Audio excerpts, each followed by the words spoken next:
really just dogged determination Love it. of never letting go, never accepting no. Yep. And I'll give you an example. I went out to 200 lenders. They were private high net worth individuals, banks, whoever. And I just wouldn't accept no.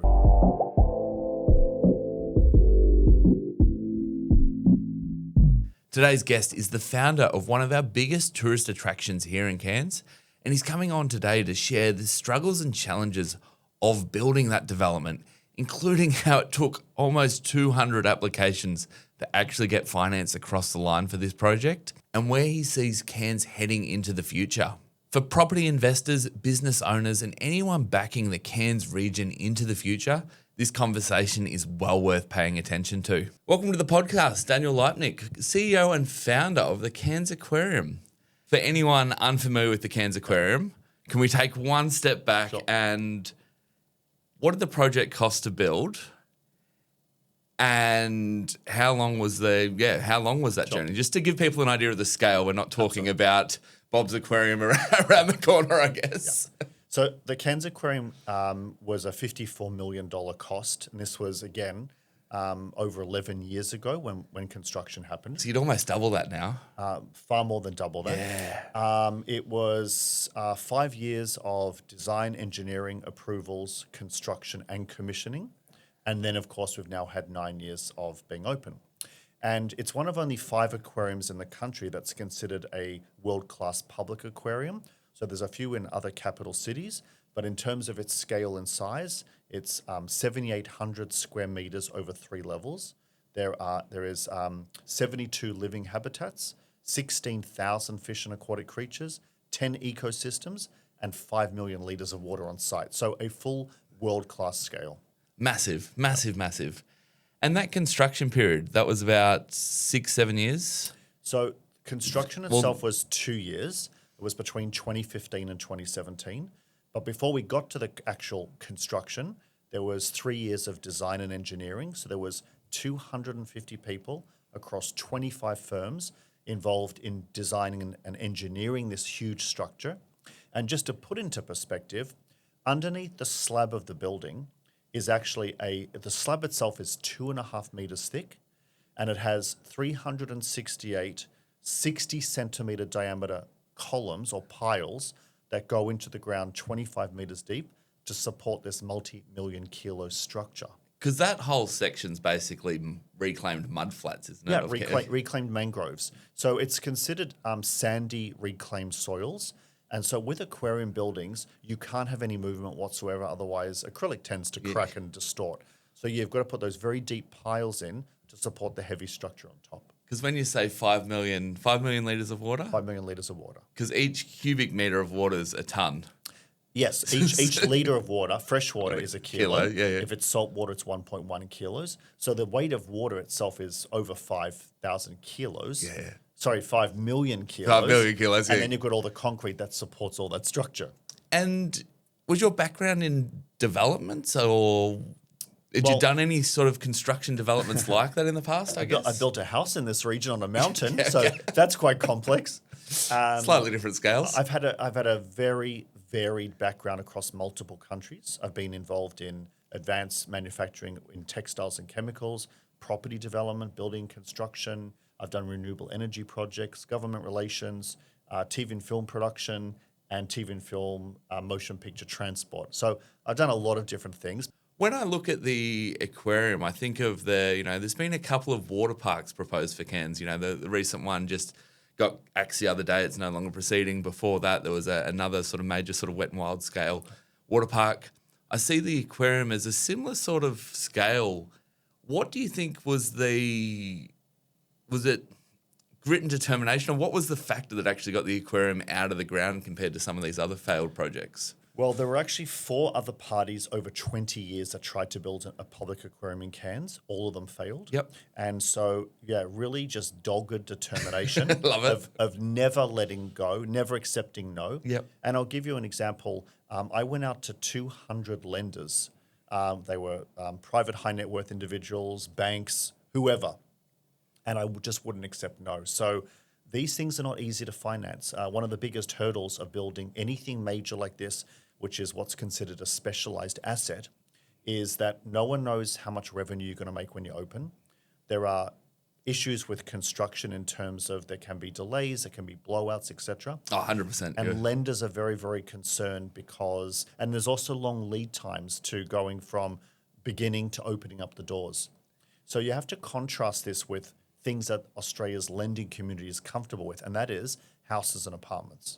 And I imagine most of the other aquariums throughout the world are privately owned. There's not a whole heap that have probably floated on the stock exchange, for example? It's a big mix. Okay. In America, a lot of them are publicly supported with government funds, but generally around the world, these are privately funded organizations. The reason for my question, I'm just thinking from like a lending point of view, I imagine most of the other aquariums are probably pretty private with their financials, that it's not like a publicly traded company where you can see their financials and then, have that bit of confidence. Oh, well, there's actually several there's major aquarium owners that own dozens of aquariums, but they don't need to necessarily go to lenders. They can they've got their own cash flows. They've already got many assets, and so they can afford to build new ones. But even those aren't so regularly built these days. Let's talk for a moment financing and how you actually created the equity or received the equity to go ahead with the Cairns Aquarium. So that was a $54 million project. Was that through equity partnerships or was that through loan finance facilities? Yeah, so the financing for the Cairns Aquarium was through loans. Luckily, I had a large portfolio of property when I used to live in Canada, and I sold that. So I took all of the funds from that. You did take a punt then to put that sort of on all in? Had 25 properties. So I sold all of that, used the equity to do seed capital for the Cairns Aquarium, and then the rest of it was loans to facilitate construction. And it's obviously a lot different when you're going to a bank to finance a house. It's a tried and true. Everyone knows that process. It's very straightforward. Yep. The banks are very comfortable with lending against property in Australia. Yep. You mentioned you saw up to 200 lenders to finally get the finance across the line. What was the challenges there? What were they actually looking at? Was it obviously a very thorough business proposal? Yeah. So, the first thing is you've got to have a very, very solid business plan. That often needs to have other reports done by external parties to validate where your revenue is going to come from. So for the Cairns Aquarium, we actually commissioned 5 independent reports, which shored up the model of who the visitors were, what they were going to pay, and over what period of time. And so lenders look to that. And some lenders actually are looking for a report that's on a reliance basis. And what that means is that if certain numbers aren't achieved, they will actually go and sue the writer of that report under their professional indemnity insurance because those people say that they qualified those numbers themselves. That never happens, but that's a big risk for the person writing the report because it's one thing to forecast, but you've also got to deliver on the quality of the product. Yeah, well, there are key organizations that work in macroeconomic reports, and so they look at visitor numbers to a city. They look at the other kind of assets that are out there, how many people are going to them. They look at, for instance, in an aquarium standpoint, what other people are paying to go to which aquariums. So they can deduce from all of those numbers what is the likely amount of visitors and what they're going to pay. And obviously you're not getting the same rates as what you would if you went out and bought a house. So like at the moment, interest rates are around 6%. I imagine you're paying a fair premium on that sort of interest rate. Correct. Commercial loans are always higher. Luckily, because we're considered a mature business now, our interest rates are of the lowest they've been, but they're still in the 8 to 9%. We have, when we first set up, we were paying in excess of 16% interest. It's almost credit card debt. Totally. And so again, because it's so much risk, because you have got no proven trading.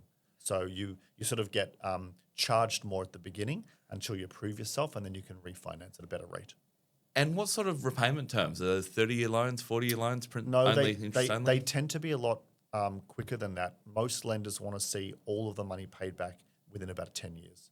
And it's all designed to de-risk them and their money out the door. Of course, no one wants to lose money and, what is the stat? Something like 30% of businesses fail in the first 5 years or something along those lines? Yeah, so if you can get a loan for these kind of specialized assets, they want the money repaid back quickly to essentially make sure that, their funds are being de-risked. That makes a lot of sense. That obviously you had a lot of belief in what you were bringing to market to offload your property portfolio, put your own capital into this, and then to borrow at 16% interest rates.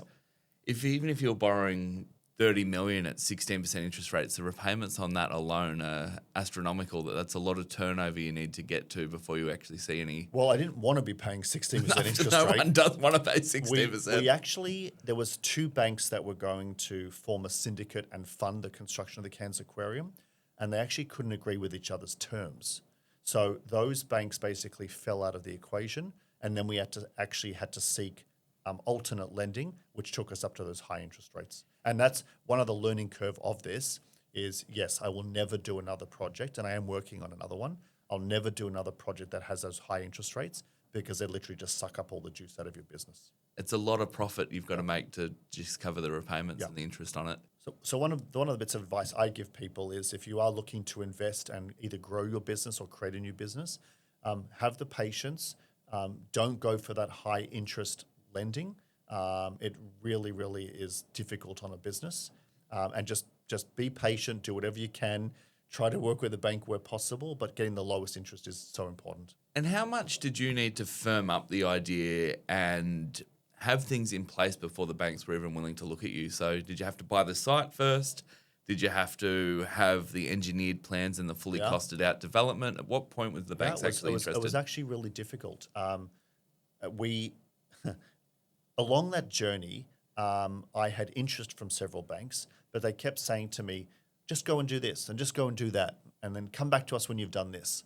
And so it actually got to a point whereby we had to do everything, including putting the plans out to tender and be construction ready and have all the approvals before the banks were prepared to come on board. And then in the end, they couldn't even agree with each other's contracts.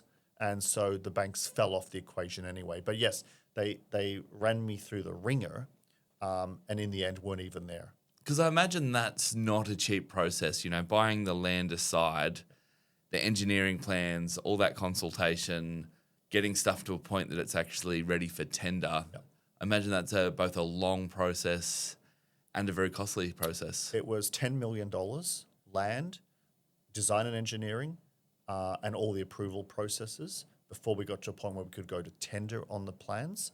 So that was our seed capital, $10 million.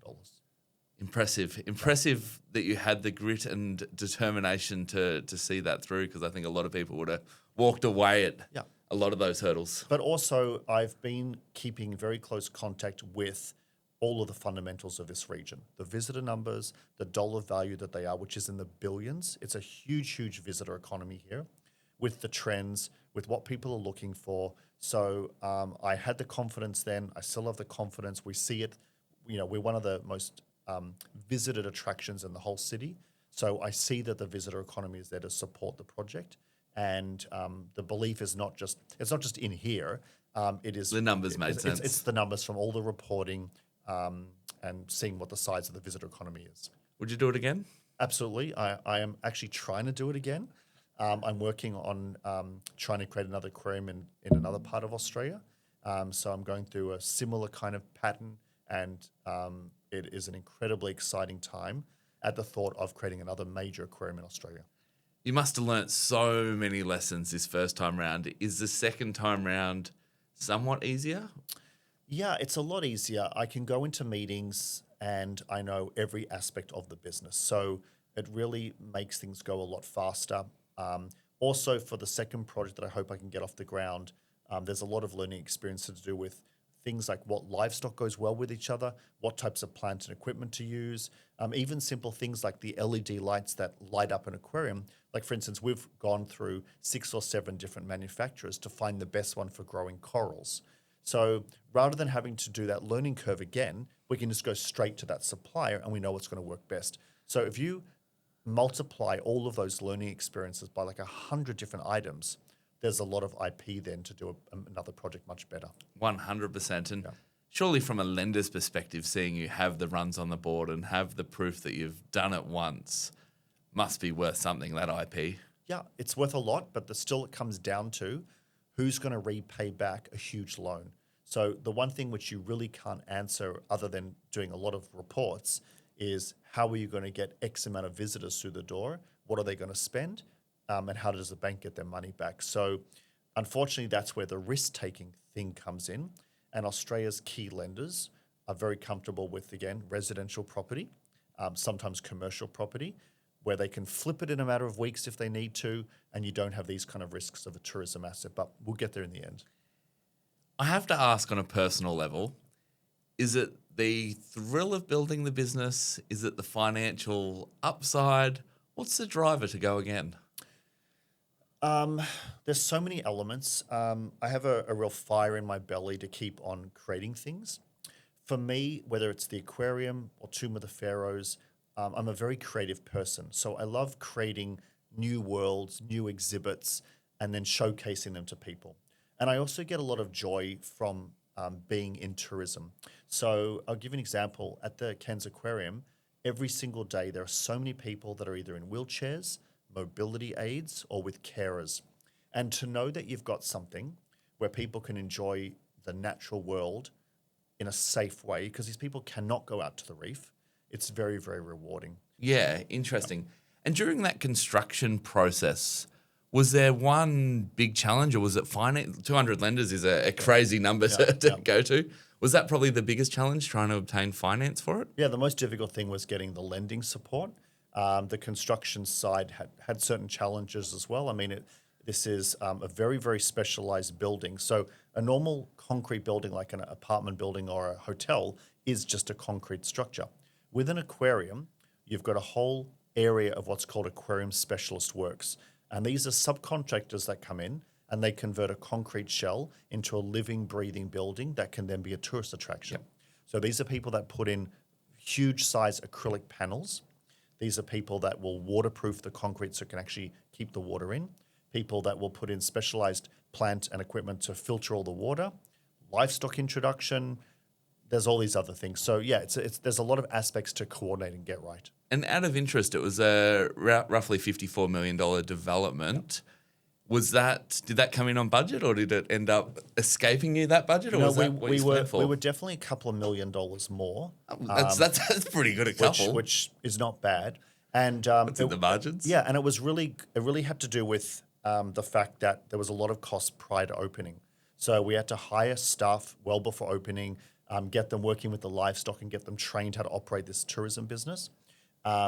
We had a lot of other furniture, fixtures and equipment that to be set up, like things like office tables, computers. So a lot of that was sort of not in the construction budget, and they were a bit of a surprise for us. Yeah, fair enough. Makes sense. Yeah. And moving forward to the aquarium now has been open for 9 years. Yeah. Is it running as you planned? What's been some of the big challenges of running it day to day? So the operational side has been probably one of the easier parts. We've got an absolutely amazing curatorial team, almost 30 people that run all the living systems and livestock sides. So they do an incredible job. Navigating the ups and downs of tourism flows into Cairns has always been a challenge. COVID was really, really hard on the business. And then Cairns has never gotten back to the tourism levels we had prior to 2019, for instance. So sort of running a business in a plateaued industry is challenging in itself. But in terms of how the business operates, running as an aquarium, that's been very steady state. Speaking about sort of COVID and the challenges from that and Cairns tourism, have you found it starting to recover over the last couple of years, or are we still in really a plateaued state of affairs? So, the tourism numbers are good, but they're not great. Yep. Other cities around Australia, Melbourne, Sydney, Brisbane, their tourism and visitor economy numbers are skyrocketing. It's a mixture of the fact that they have very large local populations, whereas we don't here. Yep. And those large local populations drive visitors. So whether it's people visiting their friends and family in Melbourne, Sydney, and Brisbane from overseas, whether it's those local populations enjoying their local attractions, we just simply don't have the critical mass here. So we are very reliant on people getting here. When there's issues like even now, when there's concerns about petrol prices or rising costs to travel on a plane, people don't have to come to Cairns. They can enjoy Melbourne, Sydney, Brisbane. So yeah, those kind of things do have an impact. Yeah, interesting. And did you guys find you had to pivot or change how you were operating over those sort of COVID years? Yeah, it was very, very negatively impactful for the business. So people just simply weren't coming to the region. We basically never closed the business. There were many other tourism operators that were running on such low levels. I feel like you can't just turn the lights off though. You can't. You can't. There's a few animals relying on you. 16,000 fish and aquatic creatures that need food. So we stayed open the whole time. And we actually increased what we did, and we made plans to grow the business. So rather than shrinking back and seeing that as a major problem, we just basically kept growing going forwards. Yeah, very nice. And that takes a lot of belief and probably comes, what we spoke about already, just that grit and determination to believe things will come good and continue trucking on. Well, I always believed that, that was a moment in time. Yes, it went on for 2 years, but it was going to come to an end at some point. 100%. Yeah. The world always sort of returns to the median, I guess. Yeah.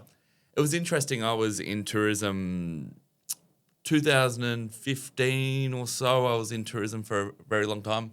No, it was before my eldest daughter. She was born 2013. So I must have been in tourism 2008 to 2013. And at that time, I was working for one of the local helicopter companies. And 95% of their business was Chinese travellers. And that segment of the market feels like it's disappeared, especially that organised travel groups. Was that something you guys were really sort of including in on your business plan, I guess, when you guys were starting?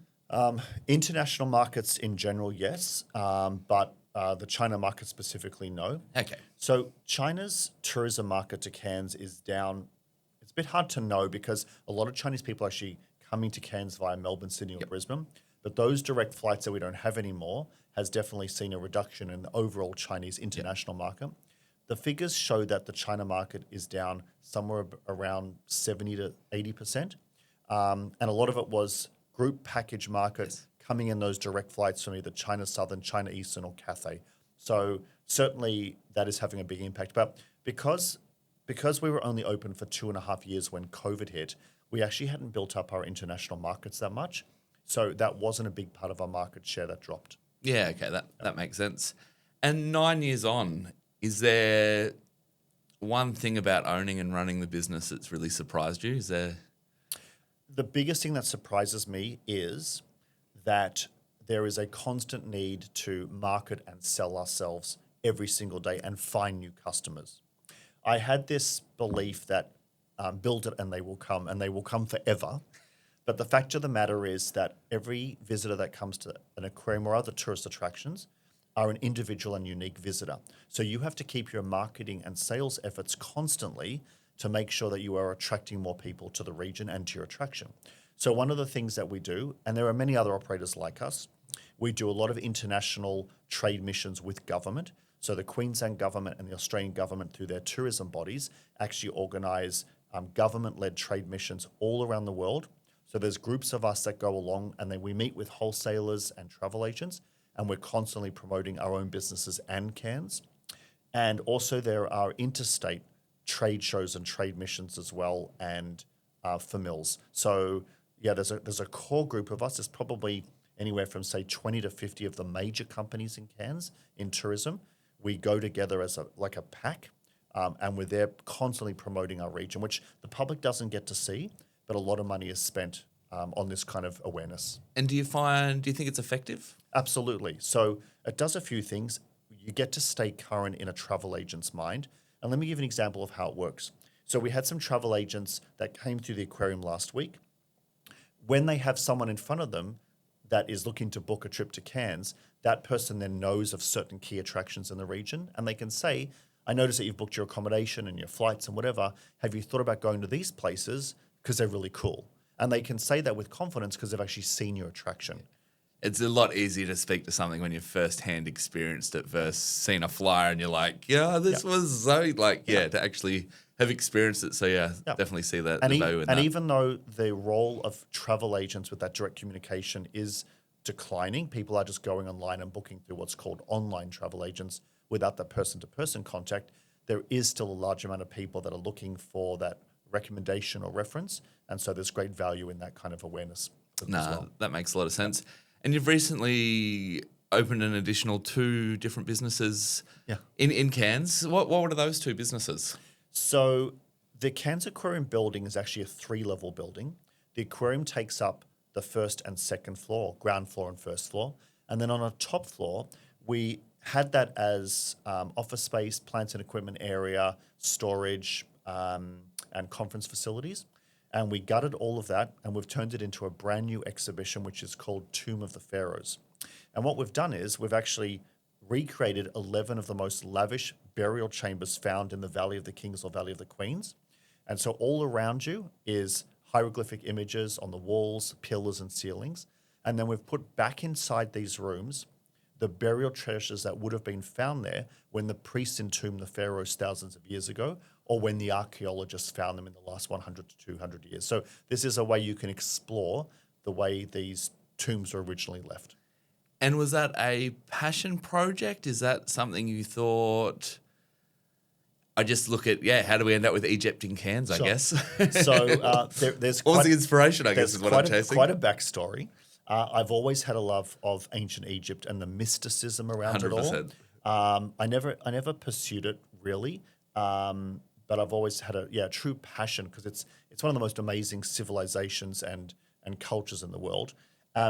When I realized that I wanted to expand the business and grow it, I was looking to create that second attraction.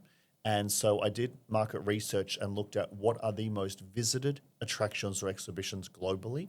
And ancient Egyptian exhibitions popped up as the thing that people all over the world go to see in huge numbers. For instance, last year in Egypt, they had record tourism of over 18 million visitors. That's more than Australia gets. And the last time a major exhibition was done in Sydney, which was the Ramses and the Gold of the Pharaohs exhibition, they had over 500,000 visitors in a 5-month period, which generated over $1 billion of GDP to the state. Yeah, wow, that's so a lot. There's a lot of people, and we get this from talking to the customers, that have always been fascinated, like me, in ancient Egypt, but have never gotten there. They've got concerns over safety, security. There's no non-stop flights to get to Cairo. There's always a problem in the area with some war. Yeah. So people have always been fascinated, but never sort of explored it. So in the Western world, these ancient Egyptian exhibitions are ways people can come in contact with this information and learn about it. And how long's that been open for now? We've been open for a year. We've had over 200,000 visitors. So almost half of the Cairns Aquarium visitors go to that attraction as well. And it's just given us a platform to build our overall business in a landscape where tourism visitors aren't exactly climbing. It's a nice complementary business, and I guess a nice way of increasing your ticket sale. Yeah. There's a limit to how much people will pay to come visit an aquarium. Yep. But when you've got 2 attractions and you can move one customer into the next and have that little bit of upsell. Yeah, and this model is done all throughout the world. There are major aquarium owners or theme park owners that have secondary attractions or tertiary attractions next to those. And basically you have a little bit of a discount if you buy entry to 2, a bigger discount entry to 3. And while people are there on your site with giving you their credit card, there's the opportunity for them to do more. It's a very easy upsell. Yeah, but it also, for people that might be thinking, do I go there or do I go to a different attraction? And they look at the fact that there's more to do in one day, they're therefore attracted to come to site because they can see that there's a myriad of opportunities. And I think as well, like Cairns, our wet season's pretty brutal. We have 3-4 this year. We've had a whole lot of rain. Yep. And having a attraction that is indoors, that is all weather, it's not weather dependent. If it's you're not having an enjoyable day if it's blowing 30 knots and you go to the reef, I guess. And a lot of us, we're used to that warmth and humidity. Sometimes we even welcome it. But for people from Melbourne or Sydney, if it's 30 degrees and very hot, they're not interested in being outdoors. Yep. So indoor attractions are of great interest. And the other business you've recently opened is the restaurant there at the aquarium? Correct. So we've opened up a franchise of a national chain. It's called Squire's Loft. There are 15 other Squire's Lofts around Australia. This is the current one in Cairns. There used to be another one, in Queensland, but this is the first one in Queensland for a while. So it's a national premium steak and ribs restaurant. And how come you decided to go down the franchise path? Yeah, so I liked the fact that with the model, all of the IP was already resting with the franchise. And so rather than developing a menu ourselves and being reliant on a kitchen team, the knowledge, the source of supply, the branding, the look of the whole place, everything was already governed by that franchise. And we also, that business, Squires has been in Australia for 30 years. And so they're primarily based in Melbourne and Sydney. And so there's millions of diners that have been through there already. And so the brand is somewhat recognizable. And those Melbourne and Sydney patrons are a large part of our business to the aquarium. But I wanted something that was a bit easier than trying to develop something from scratch. Yeah, something a bit more turnkey. And especially if you're already devoting a lot of energy to those two other businesses, there's always only so much bandwidth and only so much time in the day. Yeah, and food and beverage is very important for our business because we have products at the aquarium and Tomb of the Pharaohs, which is guided tour and dinner packages. We also do functions and events in the aquarium after hours, and all different types of catering. So being in control of the food and beverage service and coordinating it ourselves means we just have a seamless mechanism for delivering that. One of the most common challenges I hear from businesses is obtaining talent and keeping talent. How have you guys found that over the last 15 years? I guess you've been trying to run these operations and the day-to-day challenges. Yeah. So at the moment, between all three businesses, we have about 120 people on site. So it's a decent workforce. We've actually been very, very fortunate. Anyone in tourism wants to work in an indoor air-conditioned attraction. Yeah, I'll take that. So we do get a lot of people, especially on the marine biology side, that have worked out on the reef, but they're done with going back and forth on the water all the time. So they're really, really welcoming being inside that environment. So from the aquarium side, it's been no issue at all. A lot of our team has been there for most of the 9 years that we've been open. That's a lot. Even before. Yeah. And this is a very, very passionate team. They love everything to do with animals and nature. So they really are working with what they love. And if you're a marine biologist, there's a lot of graduates, but there's not enough jobs for them. Yep. The restaurant side's definitely been a lot more tricky. So I'd say 80% of our staff are actually overseas holiday makers that are on a working holiday kind of thing. And so they are in Cairns only for a few months. So there is a lot of chopping and changing and retraining. But luckily that influx of mainly European overseas visitors is enough to sustain that ongoing requirements. Yeah. We had a Airbnb management business for a number of years, and we basically ended up with pretty much all backpackers working and working holiday visas for our housekeeping team. Yep. We just found it was a really reliable source of staff that was happy to work for, let's be honest, like minimum wage. Yep. Like your waiters and your waitresses, our housekeepers and that. It's not the most highest paid gig, and that's sometimes a struggle to find locals that are actually willing to fill those roles. Yeah, we're in the same position. The only thing I'd say though is, of course, when you've got your staff that are only going to be there for a few months, they're fresh all the time. Yep. So providing that you're finding the right people with good skills, which there are many, because hospitality is huge in Europe. So as long as you get the right people with a good attitude, they're sort of refreshed constantly. But there is a lot involved in then training new people. I feel like turning up and being passionate about the aquarium and passionate about that work would become very natural and very authentic to a lot of people. Yep. Where turning up and being a waiter or waitress at a restaurant is probably great for 6 months, and if it fills the need as you're traveling around Australia, but to do that day in day out for 10 years probably takes a certain personality. Yep. And I think also I'm very hands-on and I'm in the business, 6 to 7 days a week. So I think one of the things that I pride myself on is that my whole team can see me there constantly. I'm forever doing things. I'm not just in an office just shuffling paperwork. I'm physically involved in the business as well.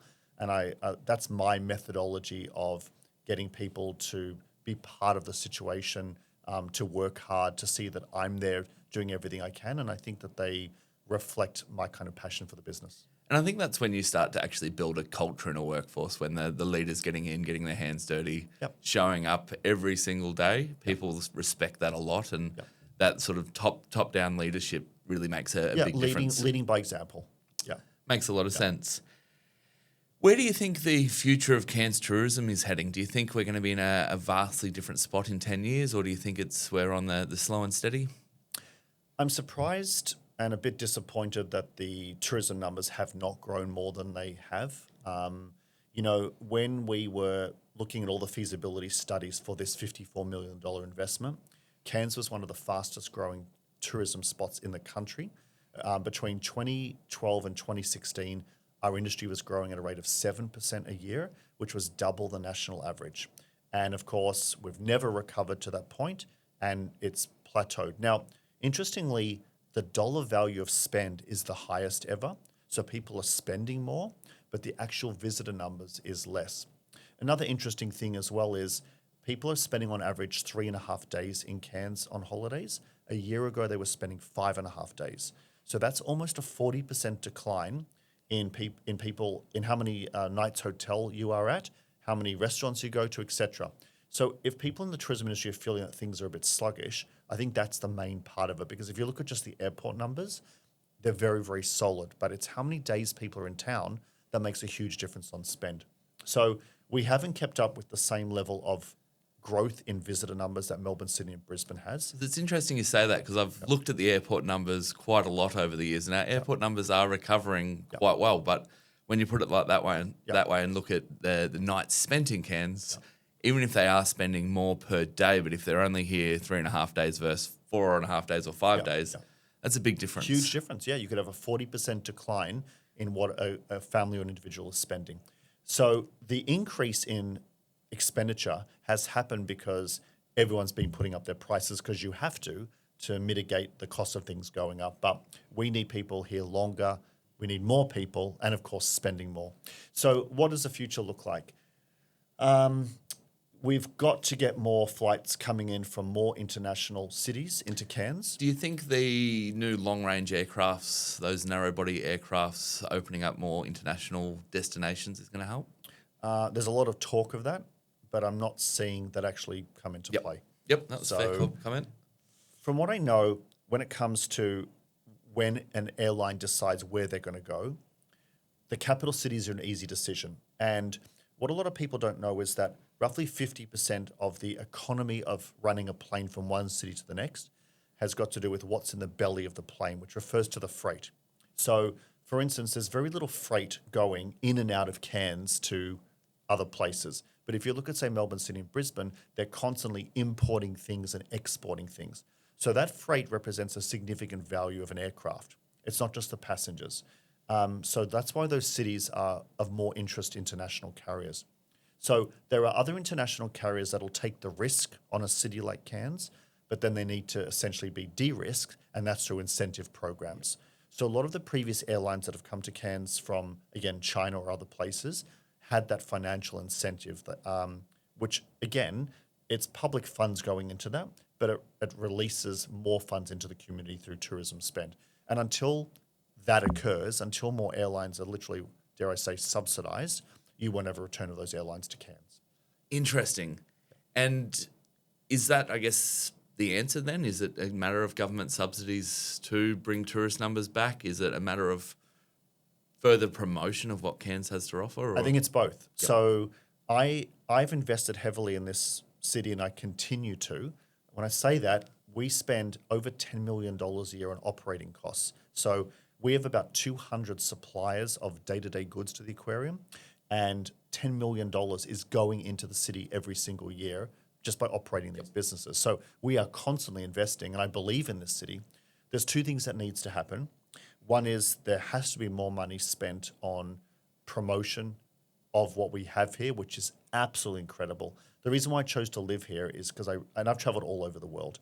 I think it is literally one of the finest places to live on the planet. And I don't need to tell listeners of all the amazing things, but it's everything from small amount of traffic, small population, this incredible nature that we have, the beautiful weather, and of course the natural assets, the reef and the rainforest. But the message needs to get out to more people, and that costs money. Whether it's advertising campaigns, whether it's celebrities broadcasting the news, but we need more and more of that, and it comes at a huge cost, especially in this day and age when getting awareness, you're competing with Trump and wars and natural disasters. So to talk about good things isn't easy to get cut through in the media. You mentioned celebrities, and I find that an interesting one in the fact that influencers have started to rule the roost on a whole lot of fronts. You look at the power that some of these major influencers have. Do you think some of our marketing tactics promoting the region are a bit outdated in this day and age? I don't know if they're outdated, but we compete with everywhere else in Australia. Yep. So, we compete with government advertising dollars, and we're competing with capital cities who are trying to get people to those places. I believe there's a strategy by the Queensland government, or at least it feels like this, to get as many international or domestic visitors to Brisbane. And the belief is that once they get to Brisbane, they will then go out to the regions, whether it's the Whitsundays or, for instance, tropical North Queensland. When I got into tourism years ago, I felt it was a very different strategy. I felt the strategy was, let's promote the Great Barrier Reef as the jewel in the crown, especially to the international market, and then people will go to other places in Queensland after. But I believe things have turned around. So in other words, it needs a lot more money for awareness, and then, of course, it needs the support to get those international carriers back to Cairns. Do you think the narrative of the Great Barrier Reef dying is greatly affecting Cairns? I think it's definitely a factor that doesn't help, but there is a lot of work to demonstrate all the good things that are going on. But you can imagine most people international, they may have seen an article or two about corals dying. They, having gone to these international trade missions, they don't pay too much attention to that because 90% of the world's reefs have been impacted. Yep. But certainly more positive news, more beautiful pictures, more lovely experiences will only get people inspired to want to come here. Looking to the future of Cairns, as we already are, what do you think one big thing is that the city and the area is actually missing? So I don't think we necessarily need more infrastructure. I was really watching that big water slide park or water theme park and really hoping it would come together, because in the market research we did externally for the Cairns Aquarium, the company said that cities or towns that have got more things to do actually attracts more people to visit. Makes a lot of sense. A great case in point is the Gold Coast. So with all of the theme parks, Currumbin Sanctuary, a whole range of other assets, families look at it and say, I've got a whole week of things I can do, I'll go there. So certainly there's an argument that if we have more, it'll create more visitors. But you have to remember, our region has more things to do than anywhere else in the whole country. There's over 1,250 experiences. There's plenty to do. But I think what we're lacking really is just more and more awareness. The only thing that new, shiny infrastructure does is it gives new reason for previous people to come back. Yep. And so, Cairns is seeing almost 3 million visitors a year. About 1.5 million of those are pure holiday makers. The others are here on business. Some are visiting friends and relatives, and others are locals coming and going. And of that 1.5 million pure holiday makers, many of them will have done everything already. And that's where new things actually do encourage people to come back, because they look at it and say, oh, I'll go and see that.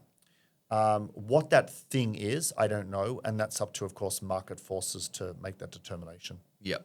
And it's probably becoming, we spoke about the aquarium costing $54 million to build at time of construction, and the fact that it's more than doubled today. Yep. And I believe with the water park, one of the reasons cited for pulling the pin on that was that the cost of construction had gone through the roof, which does make it harder to bring that next new thing to the region. But it also makes a lot of sense that that new thing encourages people to come back and take another look. Infrastructure has become very, very expensive. As an example, 10 years ago, you could build a 80-story high-rise in any capital city for about $100 million. Today, there are announcements regularly, almost weekly, about high-rises going up in Brisbane that are over $1 billion.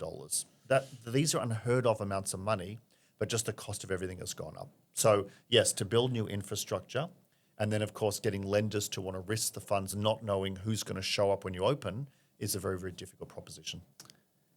Very, very interesting. Daniel, I have one question that I ask everyone at the end of this podcast. What advice would you give to 18-year-old you? I think I'd probably rephrase that and I'd say, what advice do I give young people? Okay. Because a lot of my team actually look to me somewhat as a mentor, and they know I've done a lot of different things, and they ask what I should do. So one of the things that I did do, and I would recommend people do, is invest in standard bricks and mortar property, so houses and apartments. We have a lending infrastructure or a lending structure in Australia that favours houses and apartments. I'll give you an example. I am looking at building another major attraction in Australia now, $150 million investment. It is incredibly difficult to get lenders behind that as well. You can get approval on a house or apartment within 24 hours. So I think that a pathway of developing wealth, and it's not so simple as well. There are a lot of costs in owning residential property, but a simple pathway to start developing wealth is to buy things that every single person needs, which is a roof over their heads. And I would be suggesting to people to work hard to invest in houses and apartments, build up a portfolio, and then if you want to do something else after that, you've at least got the asset base where you can go to a lender and say, I own 3, 4, 5, 6 properties. I now want to leverage some of the equity in that to then go and invest in other projects. And banks like that because, again, it's real estate that they can then securitize and loan you money against other things. As safe as houses. Correct. You're preaching my song. Daniel, it's been an absolute pleasure. Thank you for coming on and very much appreciate your time. Really appreciate it. Thank you.